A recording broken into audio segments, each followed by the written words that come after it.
gente! Para quem já me acompanha aqui no canal, vocês sabem que sempre que o Marcelo apronta alguma coisa comigo, eu acabo vindo falar para vocês porque eu acho que isso são coisas que acontecem no dia a dia de todos e às vezes a gente precisa de umas sacadinhas para conseguir resolver sem passar perrengue. Nessa última semana, o que aconteceu? Ele se queimou no nosso forninho. E aí eu, para variar, achei que não era nada, não dei muita importância, mas quando eu fui ver, a lesão estava infectada e me deu um trabalhinho para resolver. E você, já se queimou? Alguém já queimou? Já teve que sair correndo para o hospital? Você sabe o que fazer assim que acontece?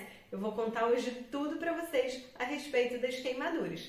Eu sou Renata Beranger, eu sou médica, infectologista, especialista em doenças infecciosas e parasitárias. Fui estudar a respeito das queimaduras e peguei uns dados importantes para vocês, para a gente conseguir ver aqui como essa é uma causa importante de ida ao pronto-socorro. Mais ou menos 1 milhão de pessoas se queimam por ano no Brasil. E olha que esses dados a gente acha que são muito subestimados.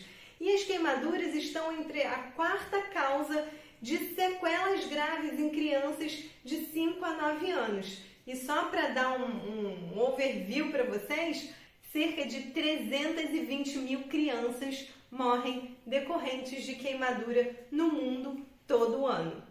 As queimaduras podem ser classificadas de acordo com o agente agressor. Então elas podem ser físicas, que é o que a gente pensa que são assim as mais comuns. Você pode ter uma queimadura do sol, você pode ter uma queimadura de água quente ou de um ferro no cano da motocicleta, sempre. Então esses são os agentes físicos. A gente também pode ter queimaduras químicas, que são alguns ácidos, soda cáustica, substâncias que caem na pele e queimam. Elas podem ser também biológicas, que são as águas vivas, as taturanas, que quando entram em contato com a nossa pele fazem aquela queimadura ali, dói a beça. Ou então as queimaduras elétricas, quando você toma um choque, então não é só um susto e a dor, aquilo ali pode causar a queimadura elétrica, que é considerada uma queimadura muito grave. Além desses fatores, a gente também pode classificar as queimaduras de acordo com o grau da lesão. Então a gente fala que uma queimadura é de 1º grau quando ela acomete apenas a camada superficial da pele, que é chamada de epiderme. Então é a queimadura mais comum do sol, que a gente fica com aquela dor, aquela ardência e fica com aquela vermelhidão.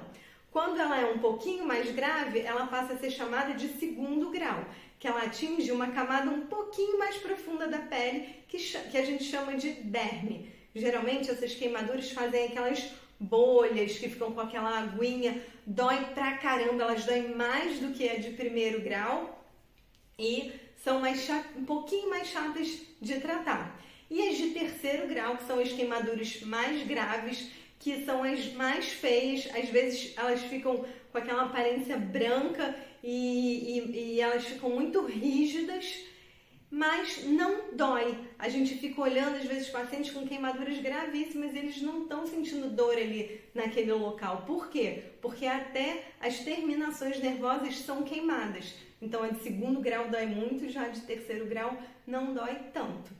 E essas queimaduras de 3º grau acometem toda a extensão da pele, então epiderme, derme, e aí elas podem evoluir mais profundamente, pegando músculos e às vezes até ossos.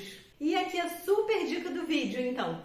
Se você sofreu uma queimadura, o que você tem que fazer imediatamente? Vá direto para uma fonte de água corrente gelada e deixa a região ali, deixa pelo menos uns 15 a 20 minutos aquela água cair em cima da sua ferida, da sua lesão. Independente do tipo de queimadura, da extensão, entendo que a maioria das pessoas não vai saber qual é o grau da queimadura, o que fazer, mas isso é comum para todos. Você não precisa nem pensar. Queimou, pode ter sido só uma encostadinha no forno, ou pode ter sido, sei lá, uma queimadura enorme com óleo. Você sai correndo e deixa a água cair. Isso só vai fazer bem, não vai fazer nunca nenhum mal. E pelo amor de Deus, não coloquem nada, nenhum tipo de substância ou de remédios caseiros que a gente vê na internet. Já cansei de ver clara de ovo, pasta de dente, óleo de cozinha, manteiga e por aí vai.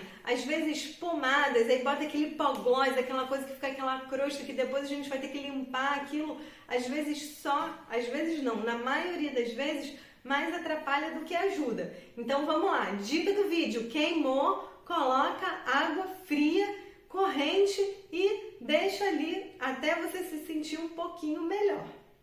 Retire também todos os adornos, joias, fitinhas. Então vamos lá, se eu queimei a minha mão e eu tô de aliança, eu tenho que tirar essa aliança, porque provavelmente essa área toda vai inchar e às vezes a gente não consegue retirar. E às vezes, até dependendo o que você queimou, a própria bijuteria ou enfim, joia, tudo vai aquecer e vai perpetuar o calor, piorando a queimadura. A outra coisa é sempre tirar, dependendo de onde for, se tiver roupa, tira a roupa, principalmente nas queimaduras químicas, tem que tirar logo, porque senão aquilo ali fica realmente deixando a queimadura piorar. Então, tira tudo, água fria e aí pensa, se for uma coisa bastante intensa, você estiver sentindo muita dor, tem que procurar o pronto-socorro. Uma coisinha que eu esqueci de falar foi que mais um modo da gente classificar as queimaduras é de acordo com a extensão do quanto do seu corpo foi acometido. Isso a gente tem até alguns desenhozinhos dentro do hospital que a gente segue a rotina para conseguir classificar, mas só para vocês terem uma noção, se você tem uma queimadura leve, menos de 10% do seu corpo é acometido. Uma queimadura moderada varia em torno aí de 10% a 20%. E se você queima mais de 20% do seu corpo, já é considerado uma queimadura muito grave. Então existe a regra dos 9, só para vocês terem noção, a nossa cabeça é 9%, cada membro é 9%, então só para aí já dá para a gente ter uma noção, mas mais de 20%, então não é tanto assim, 20%, né, dependendo de como você se queimou, é uma queimadura grave e aí provavelmente não vão ser só efeitos locais, mas você tem desidratação, você pode ficar muito inflamado por conta de liberação de mediadores inflamatórios, são realmente quadros muito graves. Na minha formação, eu fiz estágio só no setor de tratamento de queimados, que a gente chama aqui de CTQ, é um centro de tratamento de queimados, então eu vi muita coisa, realmente a gente consegue ajudar muitas pessoas, mas são quadros potencialmente graves. E aí é onde o Marcelo entra. Eu não estava dando a menor bola para a queimadura dele. Por quê? Porque tinha sido uma área muito pequenininha aqui na mão, ele foi pegar alguma coisa no nosso forninho que tem aquele rolinho que fica realmente incandescente, ele colocou a mão ali e falou, queimei, botou a água, a gente foi deixando, só estava lavando mesmo. De repente um dia, quando a gente estava olhando direitinho, estava tomando café da manhã, a gente olhou, o local estava inchado, a mão dele estava meio inchada, quase toda a mão, mas perto ali da queimadura bastante, estava branco e estava saindo uma secreção meio verde. E aí é por isso que entra aqui as doenças infecciosas, porque essas queimaduras de segundo para terceiro grau têm uma chance muito grande de fazer infecções secundárias. Por isso que outra dica é, se você teve uma queimadura de segundo grau e ficou aquela bolha, jamais estoure. Às vezes eu vejo pessoas pegando um alfinetinho em casa e acham que tem que estourar para aquela aguinha sair, que só assim vai melhorar. Não, a gente às vezes até estoura sim, mas dentro do hospital, depois de uma limpeza adequada e com um material totalmente estéril. Senão a chance daquilo ali infectar com bactérias é enorme. Aí você tem que tomar antibiótico, às vezes você tem que fazer um desbridamento daquela região. Então, o que é desbridamento, doutor? Desbridamento é quando você tem que passar um bisturizinho, às vezes tem que dar anestesia, vai para o centro cirúrgico. O Marcelo estava quase achando que eu ia ter que passar um bisturi ali, porque fica uma placa de fibrina, que a gente chama, é uma coisa branca que fica aderida ali, dura, e que se a gente não tirar mecanicamente, aquilo ali vai evoluir para infecção secundária. E às vezes você não está vendo nada ali, você só está vendo aquilo, quando você tira, lá dentro está cheio de pus, cheio de secreção. E essa coisa de tirar mecanicamente, eu quero descrever para você imaginar como seria.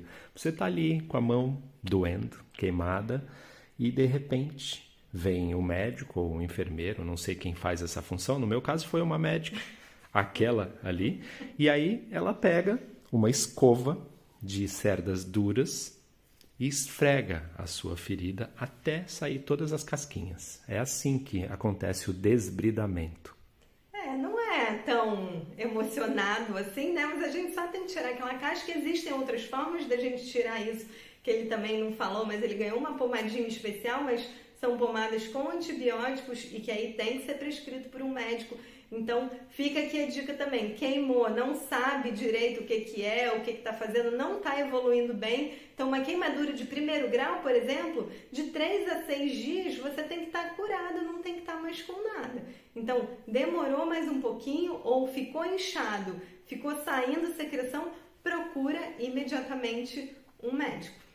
E como evitar essas queimaduras? Eu vou falar aqui sim porque eu acho importante, Marcelo nem queria que eu falasse porque é óbvio. É tão óbvio que ele queimou a mão. Por quê? Porque estava sem luva, sem equipamento de proteção individual. E isso faz parte do meu trabalho. No hospital a gente fica em cima para as pessoas usarem esses equipamentos para não pegarem nada, não se machucarem no hospital. Em casa é a mesma coisa. Custa, vai mexer no forno, coloca uma luvinha. Presta atenção nas suas panelas. Às vezes aquele cabo fica meio solto, você coloca ali uma água, um óleo quente, quando vai tirar aquilo cai no seu pé. Ou então não deixem crianças e animais perto do fogão. Eu tô aqui fazendo meia-culpa, que outro dia eu postei um stories dos 5 cães lá na minha cozinha e eu tava preocupada com os pelos que eles iam soltar e não iam contaminar a comida. Mas imagina se acontece alguma coisa ali, alguém se queima. Então isso é muito importante. E só mais a última dica, se você atendeu, ouviu alguém com alguma queimadura elétrica, então foi mexer no fio e levou um choque, não toque na pessoa, porque senão você pode acabar levando um choque também. Então chama logo a emergência. Eu sei que dá agonia da gente querer resolver o problema, mas a maioria das pessoas não tem capacidade técnica para isso. Então deixa a pessoa lá e liga para a emergência. Deixa aqui o seu comentário se você já foi queimado, se você já atendeu alguém com queimadura, se ficou bom, se ficou ruim, se você teve que ir no hospital. Se inscreve no canal e deixe seu like. Obrigada e até a próxima.